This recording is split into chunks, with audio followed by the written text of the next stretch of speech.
Hey guys, today I'm going to be reacting to a video called Why It's So Hard to Understand Spoken French. So this is news to me. I had no idea that spoken French was apparently that hard to understand. I'm wondering if it's, well, because, if you don't speak a language, of course it's going to be hard to understand, especially when it's spoken. I think I've found that usually when languages, even if it's a language that you're not really that familiar with or you don't really speak it at all, if you're like seeing it written, it's obviously going to be a little bit easier to sort of like parse what the meaning is.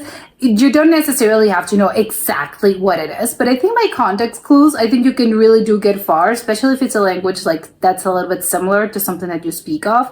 It's going to be a little bit easier, but that flies out the window when people are speaking, because I think people obviously have like different, besides people speak differently, people pronounce things differently, and also accents, obviously, even if it's just one country, it's going to have in one language, everyone's going to have a different accent depending on what area they're from. So it is really hard to like get proficient enough in a language to actually understand what everyone, what people are saying. So I don't know if it's going to be like a case of that, or is this French is very particular, like about the pronunciation or something, or about the accents, and that's why it's so hard. But I don't know, so let's check it out. Bonjour. I've noticed that many people struggle with understanding natural spoken French, even people French? who can speak and read French. Okay. Why is that? I've been thinking about this for a long time as a teacher and as a language nerd, and I've found several reasons. Here are 3 of them to keep this video short. Okay, let's hear them. First of all, most teaching and learning methods out there are text-based. They use text as the primary way to teach the language. But humans communicate through sounds, not text. Sometimes they do text, and so but I get what you mean. You get that disconnect between the way you learn and the way you're taught and what you really need in everyday situations. And as you probably already know, in French, the difference between what we write and what we say is huge. Different. I mean, the difference is there's always a difference. Depending on languages, some languages are worse than others. I mean, English is it's quite something. You think about the word enough, for example. Okay. GH pronounced f. Enough. That's very weird. I would like to say true. Enough. Well, yeah. But actually, French that's a point. is it's true. I hadn't thought of that. Bad in that regards, because the thing is, so there's a lot of silent letters, there's a lot of letter combinations that are pronounced nothing like the letters taken on their own. But there's also the fact that we blend and blur words together a lot. What do you mean? And there's like a big difference between what I would call teacher French, over-enunciated French, and actual everyday spoken French. Of course, yeah. There's differences in the vocabulary that we use, but also the way we pronounce things. So I'll give you an example. Je sais pas ce qu'il fait. Je sais pas ce qu'il fait. That means I don't know what he's doing. Like this. Je sais pas ce qu'il fait. Yep, you heard that right. Now, here's the phonetic transcription, or what I like to call the honest spelling. Okay. Nothing like Je sais pas ce qu'il fait. That's how we would say this in everyday spoken French. Not like in slang, just everyday spoken French.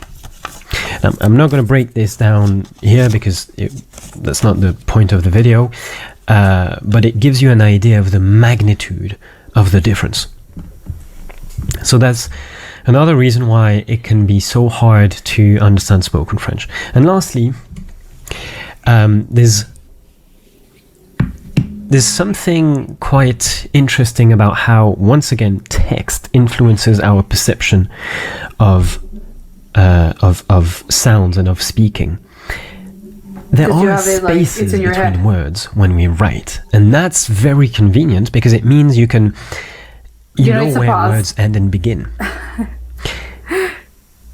That wasn't always the case, by the way. If you look at older texts from In French? before the 10th century, for example, you get this thing where there I can't are even see anything. no spaces.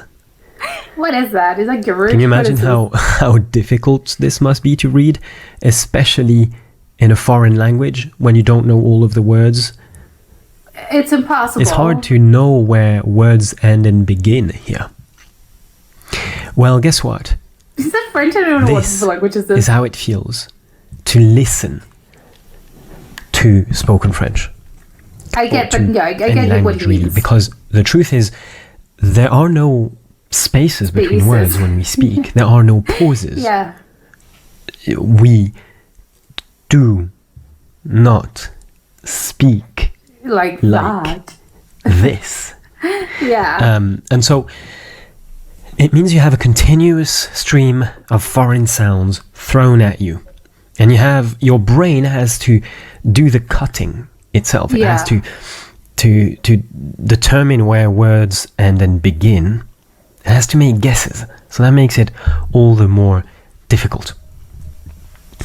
Now, all of this is, unfortunately, there are no quick fixes to this, but I hope it helps you make sense of your experience, and it underscores the importance of training your ear, True. That's so of true. not relying solely on text and text-based learning methods, and turning off the subtitles as much as you can. I know this is difficult because usually material with subtitles, YouTube videos, for example, or films, there's so It's much very going helpful. on already that Oh, you have to think about the grammar, you have to think about the vocabulary, you have to think, and turning off the subtitles is hard, and it can be too big a leap between your current level and the film or the video you're watching. yeah. I'm aware of that, and that's why I'm working on building a comprehensive program to help you understand spoken French, real spoken French, without subtitles. It will be based on ear training, so that from day one you start training your ear to recognize French sounds without subtitles. And how because people the actually thing with talk. subtitles is they're helpful, but they create a cycle. The more you use them, the more you need them. And so it's a bit of an addiction in a way. I think it's So maybe. yeah, I'm working on this program, and so if you're interested, if you're curious, do drop a comment, let me know, and I'll add you to a list so I can let you know when it's ready. You can also add me as a friend so I can message you when it's ready, or send me your email address. In any case, if you're interested, if you're curious or interested, write curieux or curieuse. Curieux Yeah, but that's- or curieuse if you're. That's not how it's pronounced. Um, Like he's I'm speaking going to it, take a and it's not break how it's written. for the end of the year and the beginning of next year. I'm reading a great book, Slow Productivity, and it explains how when you're innovating and you're creating something new, it's really important to take breaks, because that's when you have insights, and that's when you have your best ideas. So that's what I'm going to do, and then I'll work on building that program. Anyway, whether you're interested or not in the program, try to turn the subtitles off as much as possible. Try to close your eyes I have some and thoughts on that. pay attention to what your ear That's receives, the sounds of the language, rather than relying so much on text. true. Yeah, and how it's written. And lastly, thank you so much for your heartwarming messages on my recent videos on YouTube and Facebook. It means a lot. It's a great way to beat the cold out there. So there you go. And Joyeux Noël. Well, I should Merry wait for Christmas. tonight to say this, because in French, Joyeux Noël is only for the evening of the 24th and the 25th. Yeah. The rest of the day we say Joyeuse Fête. I have other videos about this. Okay. But Joyeux Noël Yeah, en technically avance it's like ahead of time. 24. And as always, thank you for your interest in my language. À bientôt. Okay, this was very interesting. I do understand like his point, and he has a great point on how, because there is a difference, and he said like it's a pretty big, like depending on the language, but I think most of them, they are, well, actually I don't know if most of them, but I think it's quite common that when you are like first learning a language, like usually what you go from text, right? Like you have like literature on it, and you know they're trying to teach you grammar, and obviously it's going to be text-based. But once you actually like you think you probably have like, oh, I have a good base because you know I've been taking classes or whatever, I've read some books. But then when you like listen to people talk, of course there's going to be a difference because people don't really talk. Like there's both things, like words are not always, you know, they're not pronounced the way they're written, and obviously again people talk in different ways. Like he said, like it's one thing you're not over enunciating when you're talking normally, unless that you're actually like putting on some effort and you're, I don't know, like you're reading like an audiobook. Like for instance, those are instances in that people, or you're narrating something, of course I'm gonna take more care into actually like people have to listen to me and they have to really do understand me, and you're gonna maybe take a moment and actually like think about the words that you're saying, how they're pronounced perfectly, and you're gonna have like this really like, yes, I have it in my head, I have to like, you kind of like switch it on, and then it's a little bit different.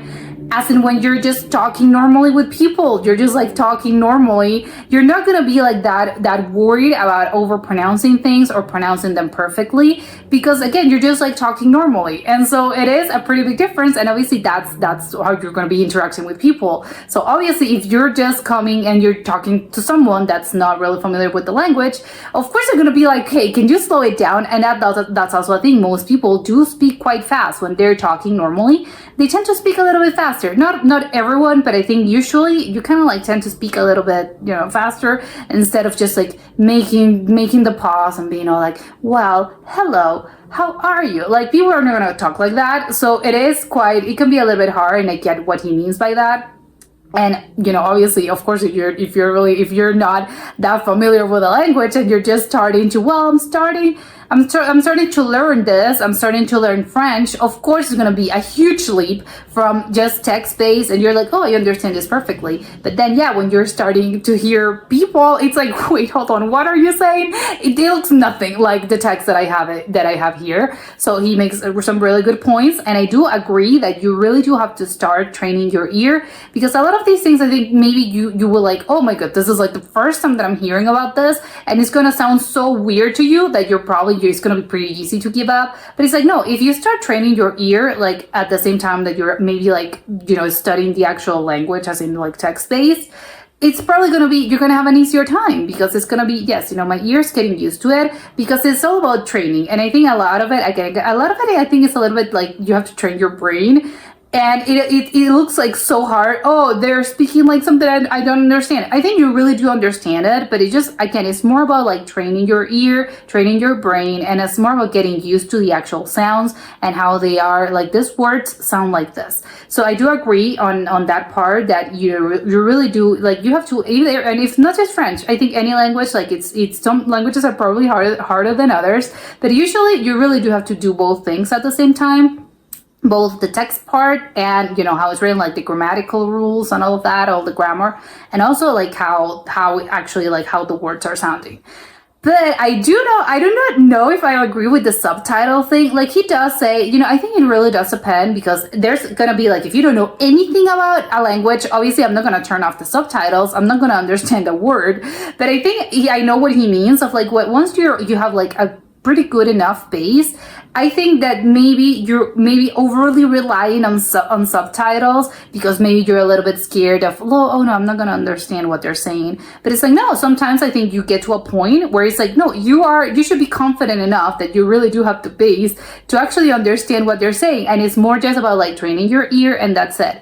But obviously you're not gonna go from like, I don't speak a word of French and I'm gonna see, I don't know, something in French and I'm gonna turn off the subtitles. No, of course I'm not gonna understand a thing, because I don't have a base.